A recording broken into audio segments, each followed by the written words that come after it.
12월에 함께 우리는 인생 결산을 묵상합니다.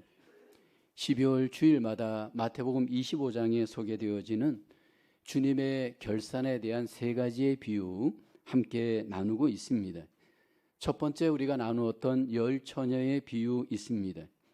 이것은 결산의 때에 대한 비유이십니다.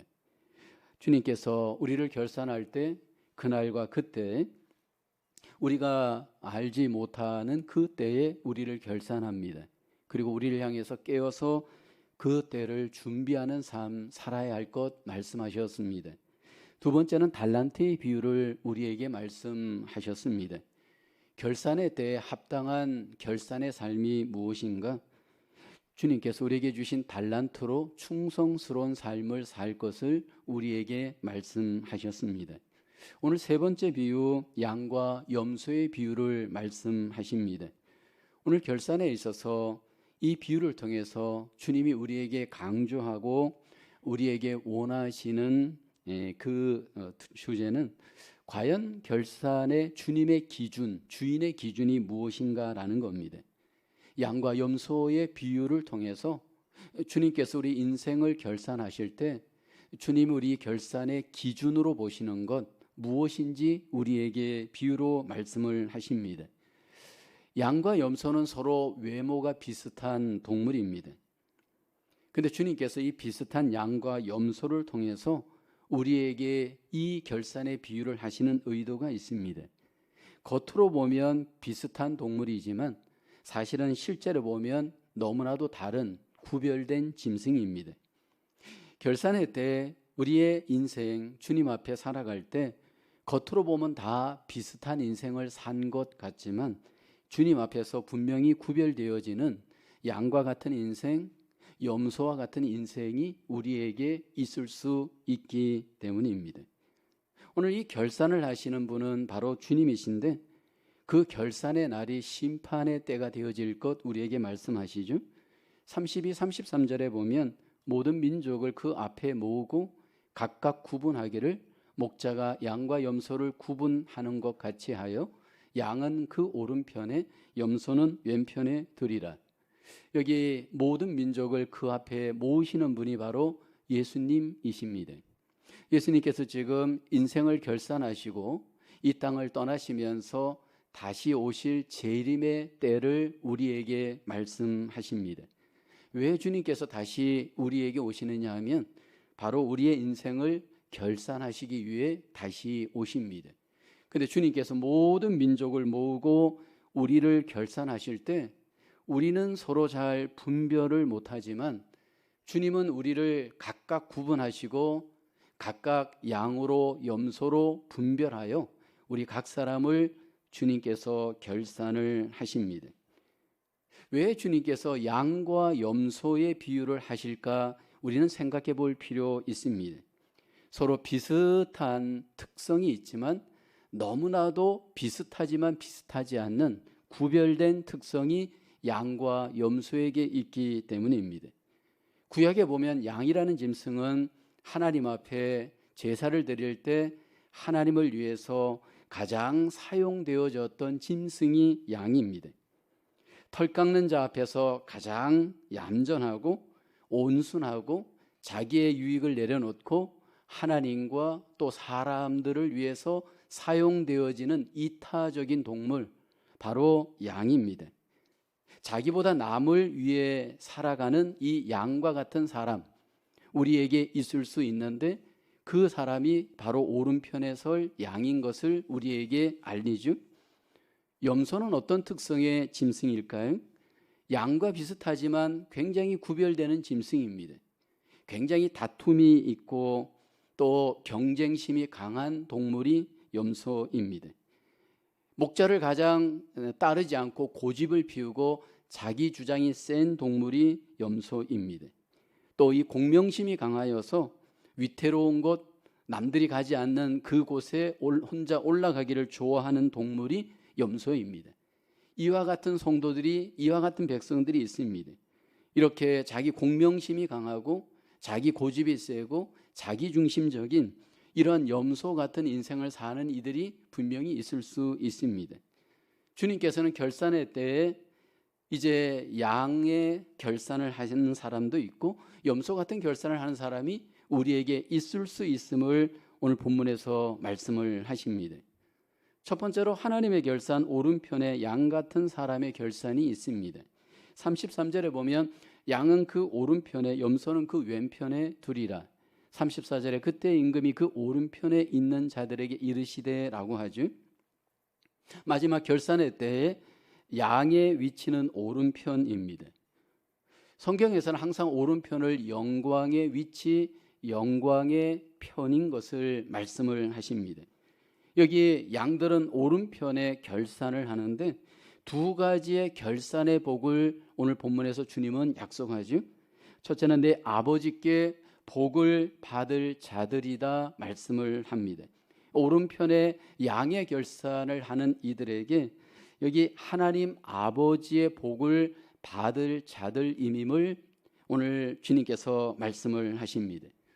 인정해야 할 것은 복의 주인은 하나님이십니다. 하나님께서 우리 인생의 영혼의 복의 주인이십니다. 우리 육체의 복의 주인이십니다. 우리 물질의 복의 주인이십니다.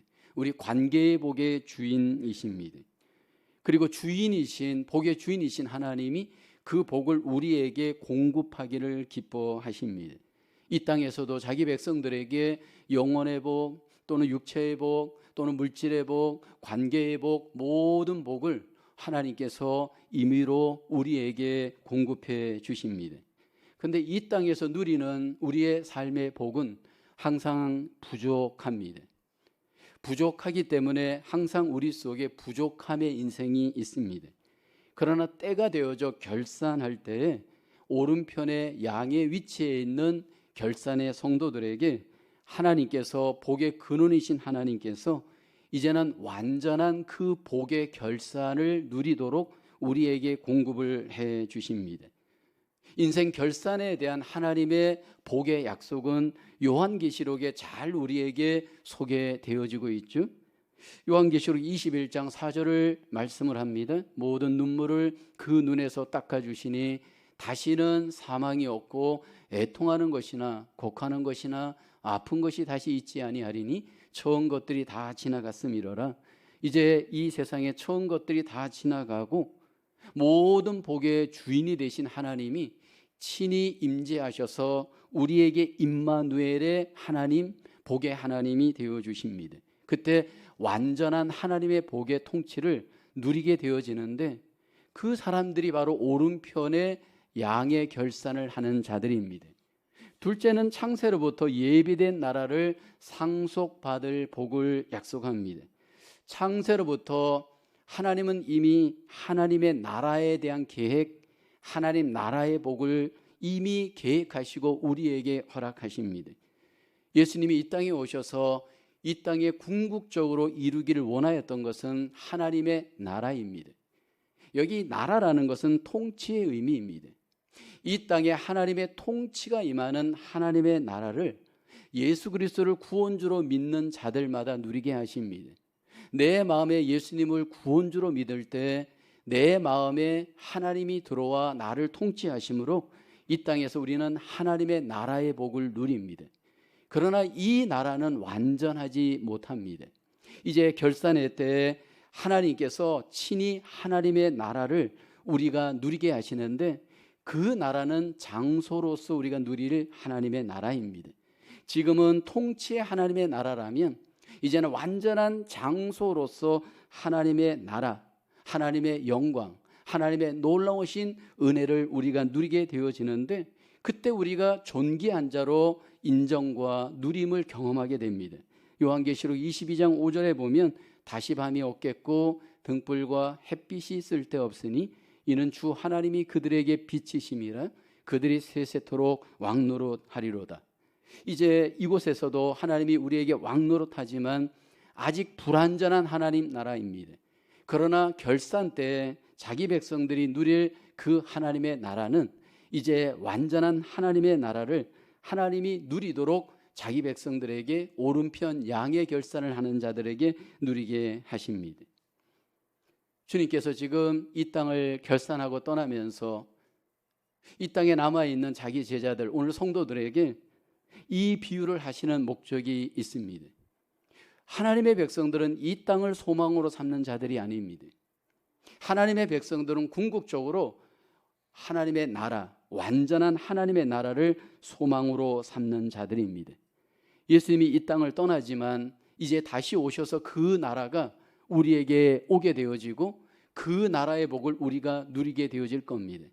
그러므로 제자들이 예수님이 떠남으로 인해서 실망하지 말고 이제 소망의 그 나라를 바라보게 하시기 위한 목적입니다. 오늘 우리도 마찬가지입니다. 이 땅에서 우리가 예수님 믿고 하나님의 나라를 이루면서 살지만 이 땅에서 우리가 누리는 많은 삶들은 결핍의 삶이고 부족함의 삶입니다. 그래서 우리에게 필요한 것은 바로 그 하나님의 나라를 항상 마음에 소망하고 그 결산의 그 때를 우리 안에 소망으로 삼고 살아야 할 줄로 믿습니다. 이 땅에 오셨던 예수님께서 이제 비록 이 땅의 인생을 마치고 떠나지만 다시 오셔서 그 나라를 완성하시고 우리 인생의 결산 속에 하나님이 주님이 통치하시는 그 놀라운 영광의 나라를 우리에게 선물로 허락하여 주실 줄로 믿습니다. 누가 이 주님의 심판 때에 결산 때에 오른편 양의 위치에 결산을 하는가? 오늘 주님은 말씀을 합니다. 35절에 내가 줄일 때 너희가 먹을 것을 주었고 목마를 때 마시게 하였고 나그네 되었을 때 영접하였고 헐벗었을 때 옷을 입혔고 병들었을 때 돌보았고 옥에 갇혔을 때 와서 보았느니라. 여기 양의 결산을 하는 자들에게 주님께서 그들의 삶을 이야기합니다.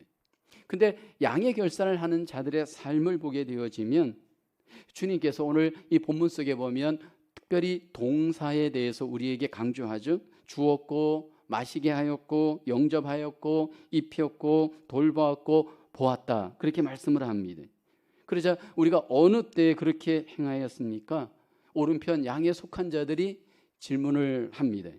그러자 이렇게 얘기를 하죠. 40절에 임금이 대답하여 이르시되 내가 진실로 너희에게 이르노니 너희가 여기 내 형제 중에 지극히 작은 자 하나에게 한 것이 곧 내게 한 것이니라 하시고 말씀을 합니다. 오른편 양에게 속한 성도들의 특징이 있습니다. 형제 중에 지극히 작은 자에게 놀라운, 여기 보면 선행의 사랑의 삶을 행하였습니다. 근데 주님께서는 주님과 작은 자를 동격으로 말씀을 합니다. 작은 자에게 한 것이 주님에게 한 것입니다. 작은 자에게 옷을 입힌 것이 주님에게 옷을 입힌 겁니다. 작은 자에게 먹을 것을 준 것이 주님에게 먹을 것을 준 겁니다. 작은 자를 돌본 것이 곧 주님을 돌본 것이다 말씀을 하십니다. 왜 주님께서는 작은 자와 자신을 동격으로 강조하시는 걸까요? 여러분, 성경의 사도 바울은 우리의 믿음 생활이 이 땅에서 모든 것들을 주님에게 대하듯 하라 말씀을 합니다. 골로새서 3장 23절을 볼까요? 무슨 일을 하든지 마음을 다하여 주께 하듯 하고 사람에게 하듯 하지 말라 말씀을 합니다. 이 땅에서 우리의 모든 삶이 사람을 대할 때이든 주님의 일을 할 때 항상 이것을 내가 사람에게 하는 것이 아니고 주님에게 하듯 하고, 모든 일도 사람의 일로 생각하지 않고 주님의 일로 우리가 행할 것을 주님께서는 강조를 하십니다. 그런데 여기 오른편에 속한 양의 성도들의 마음을 보면, 자세를 보면 철저히 여러분 구별된 자세가 있습니다. 결산을 할 때 이 오른편 양의 성도들은 주님께서 이렇게 말씀을 할 때 자기들이 행한 행동에 대해서 조금도 자기를 기억함이 없습니다. 결산을 할 때 내가 어떻게 선행을 행하였고 어떻게 내가 착한 일을 행하였는지 전혀 기억하지 못합니다. 어느 때 내가 그렇게 행했습니까? 이렇게 질문하죠. 37절을 보세요. 이에 의인들이 대답하여 이르되 주여, 우리가 어느 때 주께서 줄이신 것을 보고 음식을 대접하였으며 목마르신 것을 보고 마시게 하였나이까? 그것이 주님이든 그것이 사람이든 행했는데 행한 것을 기억하지 못합니다. 누가 결산의 때 주님으로부터 칭찬을 받습니까? 내가 한 삶에 대한 공로감이 전혀 기억되지 않는 자입니다. 진정한 의인은 내 의를 기억하지 못합니다. 어떻게 여러분 내가 행해놓고 이것을 기억하지 못할까요? 얼마나 우리는 기억력이 좋나요? 20년, 30년, 아니 어렸을 적 것까지 막 우리가 기억해낼 정도이잖아요. 여러분 기억을 많이 한다는 것은 그만큼 내가 가득 차 있다는 증거입니다. 기억을 잘한다는 얘기는 그만큼 내가 내 삶의 주인이다라는 증거입니다. 모든 선행을 행하였고 모든 섬김을 행하였는데 나는 행하지 않았습니다. 이게 믿음입니다. 어떻게 해요? 철저히 주님을 기억하고 은혜 안에서 믿음으로 행하면 내가 기억될 수 없습니다. 우리는 선행을 해야 되고 구제를 해야 되고 좋은 일을 해야 합니다. 주님께서 무엇보다도 오늘 본문에서 강조하는 의도는요, 모든 공로감을 내려놓고 자기 의로 선행을 행하지 말라라는 겁니다. 왜 주님께서 이런 말씀을 하실까요? 유대인들의 문제가 무엇입니까? 얼마나 선행을 잘합니까? 얼마나 구제를 잘합니까? 얼마나 경건 생활을 잘합니까? 만약에 경건의 기준으로, 선행의 기준으로, 행한 것을 기준으로 삼는다면 유대인들을 따라갈 사람이 없습니다. 예수님께서는 이 땅에 오셔서 그렇게 잘한다라고 생각하는 유대인들을 향해서 뭐라고 책망합니까? 화 있을진저 이 독사의 자식들아, 그들을 책망하였습니다. 그렇게 선행을 행하였고 그렇게 경건 생활을 행하였는데 왜 그렇게 주님이 책망하신 걸까요? 그들은 자기 의로, 자기 공로감으로 가득 찼습니다. 그러면서 이렇게 생각합니다. 나처럼 경건한 사람이 어디 있어? 나처럼 의로운 사람이 어디 있어? 내가 하나님이 되어서 사람들을 다 판단하기 시작합니다. 내가 중심이 되어져 모든 사람들을 정죄하기 시작을 합니다. 우리는 선행을 하고 구제를 하는 것이 중요한 것이 아닙니다. 선행보다 구제보다 주님이 지금 강조하는 것은 철저히 우리 인생의 교만함을 내려놓고 하나님의 공로감, 하나님의 은혜에 근거한 삶을 우리가 믿음으로 살아가기를 주님은 원합니다. 그래서 성경은 선행을 이야기하면서 구제를 이야기하면서 항상 강조하는 것이 은밀함입니다.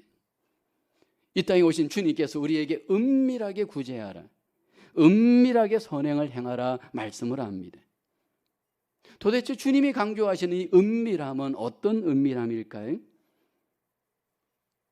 남들이 나를 모르게 하는 것도 은밀함이지만 성경에서 강조하는 은밀함은 나도 나를 기억하지 못하는 은밀함으로 선행을 행하라 말씀을 합니다. 어떻게 내가 나를 기억하지 못할까요? 오른손이 하는 것을 왼손이 모르게 하라 주님은 말씀하시는 의도가 뭘까요? 결국 이 모든 것들을 내 의를 내려놓고 내 공로를 내려놓고 내가 빨리빨리 있기를 힘써야 함을 강조합니다. 유대인들은 왜 그렇게 보이는 선행, 보이는 구제를 강조했을까요? 그것이 곧 구원의 길이고 영생의 길이라고 생각합니다. 캐톨릭 신자들이 그렇잖아요. 얼마나 구제를 열심히 합니까? 그 이유가 뭘까요? 그것이 곧 영생의 길이고 구원의 길이다 생각하는 겁니다. 그래서 여러분 캐톨릭에서 행함을 기준으로 잘못된 믿음 생활 하시는 분들은 이런 보이는 것에, 행하는 것에 내 의의를 갖고 내 공로감을 갖고 여러분 행할 수 있는 위험이 너무너무 많습니다. 그리고 그 공로를 기억하면서 교회에 와서 또는 세상 속에서 너무나도 자기 의에 충만한 삶을 살아갈 수 있습니다. 우리 그리스도인들은 어떻게 구제하고 어떻게 선행을 베풀어야 하나요? 우리는 구원받기 위해 선행하는 것이 아니라 구원받은 은혜에 감사하여서 선행을 행하는 겁니다. 철저히 주님의 은혜에 감사함으로 선행을 행하고 구제를 행할 때 우리는 내 공로도 없고 내 의도 없고 나의 이름은 기억될 수 없습니다.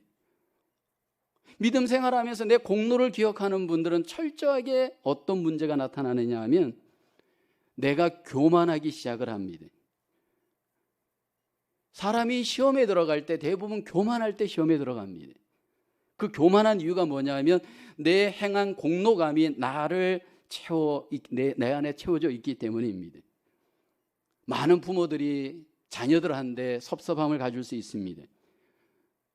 너무나도 고생시켜서 먹이고 입히고 공부를 시켰습니다. 그랬는데 부모를 잘 기억하지 못하는 자녀들의 모습이 나타나기도 합니다. 효도를 다하지 않고 부모들을 생각하지 못하는 자녀들을 생각할 때 그 과거를 기억하는 부모들은 자식들에 대한 섭섭함 그 안에 생각이 납니다. 근데 여러분 빨리 잊어버려야 됩니다. 저도 3명의 딸이 있는데 계속해서 지금 잊어버리는 연습을 하는 겁니다. 잊어버리지 않으면 내 안에 섭섭함이 들어와서 자녀들과의 관계가 상처의 관계가 되어집니다. 여러분 이것은 교회에서도 마찬가지예요. 많은 분들이 교회 속에서 봉사하고 난 뒤에 시험 드는 이유가 뭘까요? 내가 이렇게 수고했는데, 내가 이렇게 봉사했는데 왜 나를 기억해 주지 않을까? 여러 번 시험에 들어갑니다. 율법적인 그리스도인들일수록 더욱 그렇습니다. 행함의 기준을 두고 여러분 믿음 생활 잘못하다 보면 주님은 간 곳 없고 내가 내 안에 남아 있습니다. 물론 우리는 더 고생할 수 있습니다. 더 수고할 수 있습니다. 더 헌신할 수 있습니다. 그런데 기억해야 될 것은 철저히 은혜로 인한 감사, 은혜로 인한 만족을 해야 됩니다. 복음 안에서 교회 생활은 철저히 모든 것들이 은혜가 기초입니다. 율법이 기초가 되어지고 내 행함이 기초가 되어지면 여러분 우리 안에는 결국 섭섭함과 상처밖에는 남는 것이 없습니다. 이것은 여러분 부부관계도 마찬가지잖아요. 여러분 부부관계에 있어서 왜 우리가 상처가 시작이 됩니까? 내가 어떻게 해줬는데 나한테 그럴 수 있어. 그러면서 여러분 그 공로감을 앞서기 시작하면 이 과거에 못해준 것만 생각이 나면서 남편이 원망의 대상이 되어집니다. 그러면 여러분 그 관계는 끝나버리는 겁니다. 복음 안에서 사도 바울은 우리에게 뒤에 있는 것을 잊어버릴 것 말씀하죠. 빌립보서 3장 13절 말씀입니다. 형제들아 나는 아직 내가 잡은 줄로 여기지 아니하고 오직 한 일 즉 뒤에 있는 것은 잊어버리고 앞에 있는 것을 잡으려고. 이 뒤에 있는 것들이 내가 행한 것들입니다. 내가 수고했던 것들입니다. 얼마나 수고를 많이 했습니까? 그런데 여러분 사도 바울은 다 잊어버리기로 결단하고 잊어버리는 삶을 하나님 앞에 살아갑니다. 선행과 구제를 행해야 되지만 이것이 우리의 공로일 수 없습니다. 오른편 양에 속한 자들은 철저히 자기를 잊어버리고 은혜 안에서 믿음 안에서 선행과 모든 나눔으로 주님의 뜻을 행한 자인 줄로 믿습니다. 그런데 여러분 우리가 기억해야 될 것은 나는 잊어버리지만 주님은 잊어버리지 않습니다. 주님은 철저히 기억합니다. 내가 어떤 삶을 살았는지 주님은 기억하시고 그때 공정하게 주님이 우리를 놀라우신 상으로 기억하시고 갚아주실 줄로 믿습니다. 여러분 우리가 주님의 상을 기억하시고 주님만을 바라볼 수 있기를 주님의 이름으로 축원합니다. 두 번째로 하나님의 결산, 왼편에 염소 같은 사람의 결산이 있습니다. 33절에 보면 염소는 왼편에 두리라. 왼편은 성경에서 항상 수치의 위치입니다. 이 왼편의 염소의 결산에 대해서 여기 41절에 이렇게 말씀하시죠. 또 왼편에 있는 자들에게 이르시되 저주를 받은 자들아 나를 떠나 마귀와 그 사자들을 위하여 예비된 영원한 불에 들어가라. 여기 왼편의 염소의 결산 첫째는 저주를 받는다 말씀을 합니다. 그 다음에 두 번째는 마귀와 그 사자들을 위하여 예비된 영원한 불, 지옥에 들어간다 말씀을 합니다. 여러분 우리 인생의 결산의 때에 분명히 성경은 하나님의 나라 천국이 있고 지옥이 있음을 말씀을 합니다. 그 지옥은 어떤 곳이냐면 영원한 불이 있는 곳으로 오늘 주님은 말씀을 하십니다. 종종 보면 어떤 분들은 이 지옥에 대해서 믿지 않는 분들이 있습니다. 제가 요즘 신문을 보고 있는 그 내용 중에 보면 중앙일보에 그 수요일마다 광고가 밑에 크게 나옵니다. 성서의 문제점, 매주 수요일마다 요즘 실리고 있습니다. 어떤 분이 이제 거기에 광고를 올리는데 성서의 그 문제점을 광고에 올리는 겁니다. 그러면서 그 지난주 수요일에 광고에 어떤 내용이 올라왔느냐 하면 사랑의 하나님께서 우리에게 지옥을 예비해 둘 리 없다라는 겁니다. 그러면서 이 지옥은 인간이 만들어낸 것이다. 그러면서 그 신문에다 광고를 내는 것을 보았습니다. 혹시 여러분들의 생각은 어떻습니까? 많은 분들이 자기 생각을 기준으로 하나님의 생각의 기준인 성경을 오해하거나 때로는 공격하는 경우가 있습니다. 만약에 여러분 사랑의 하나님인데 이 지옥을 우리에게 둔다는 것은 그 사랑의 하나님과 맞지 않는 결과이다, 그렇게 오해하는 겁니다. 여러분, 정말로 하나님이 사랑의 하나님이고 공정하고 공의로운 하나님이라면 우리의 인생에 대해서 분명히 주님이 결산을 하시면서 우리를 판단하셔야 됩니다. 이 땅에서 고통스럽게 여러분 예수 그리스도를 구주와 주님으로 믿고 삶을 살아가는 이들이 주님의 그 마지막 결산의 공정한 판단을 받지 못한다면 이게 불공정한 것이죠. 왜 왼편의 결산을 하게 되어질까요?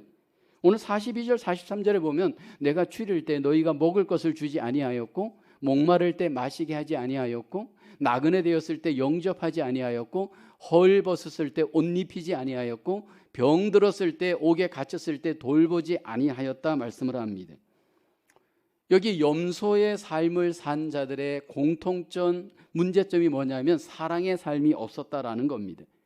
먹을 것을 주지 않았고 마시게 하지 않았고 영접하지 않았고 여기 뭐 옷 입히지 않았고 돌보지 않았다 말씀을 합니다. 그러자 염소의 결산을 하는 자들이 이렇게 질문하잖아요. 주여 우리가 어느 때에 그렇게 행동했습니까? 그러자 주님께서 지극히 작은 자 하나에게 하지 아니한 것이 곧 내게 하지 않는 것이다 말씀을 합니다.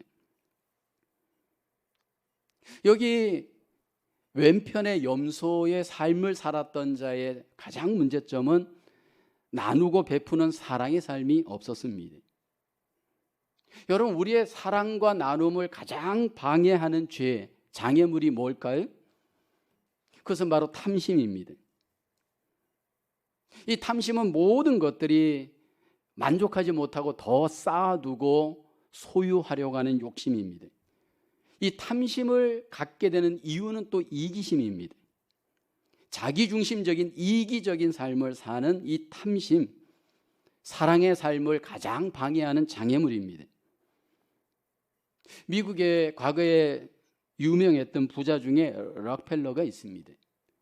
이 록펠러는 20세기의 석유 왕이다라고 사람들이 이야기했습니다.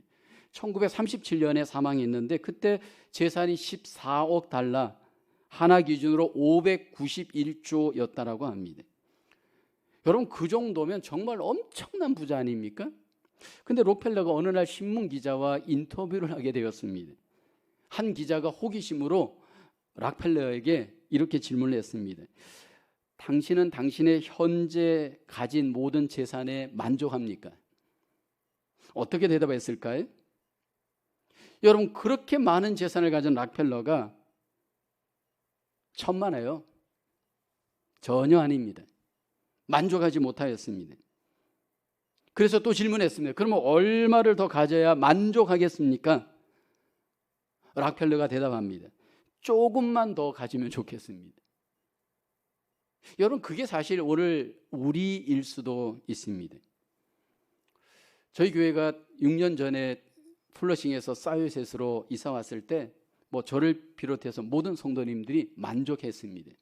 왜냐하면 파킹랏이 더 좋아졌고요, 교육 공간도 더 좋아졌고요, 식당도 더 좋아졌고요, 모든 것들이 플러싱에 있을 때보다 객관적으로 분명히 더 좋아졌습니다. 만족했습니다. 근데 이제 6년이 지나고 나니까 어떤 성도님들이 저한테 얘기하기 시작합니다. 목사님, 이 공간이 좀 부족한 것 같아요. 좀 부족해요. 이 공간도 부족하고요, 저 공간도 부족해요. 그래서 우리에게 더 뭐가 필요해요 라고 말을 합니다. 근데 사실 저도 그런 마음이 들거든요. 아이들을 위한 놀이공간도 부족하고 뭐도 부족하고 이 부족한 것들이 막 들어가요. 이것은 우리 가정으로 돌아가서도 마찬가지잖아요. 방 한 칸 있을 때 얼마나 감사했습니까? 만족했습니까? 근데 여러분 오늘날 그게 불평이 되고요. 두 칸 생기니까 또 만족합니까? 아니잖아요. 세 칸 가졌으면 좋겠다 하죠. 세 칸에 만족합니까? 아니잖아요. 이게 우리 안에 있는 죄성입니다. 이 탐심의 유혹이 우리에게 다 있습니다. 이 탐심의 유혹에 굴복되는 자는 나눌 수가 없습니다. 자기밖에 모르고 자기 가족밖에 모르고 오직 자기 중심으로 삶을 살면서 여러분 하나님 앞에 알게 모르게 이렇게 책망받고 결산할 수 있습니다. 과연 우리가 베풀어야 될 작은 자는 누구일까요?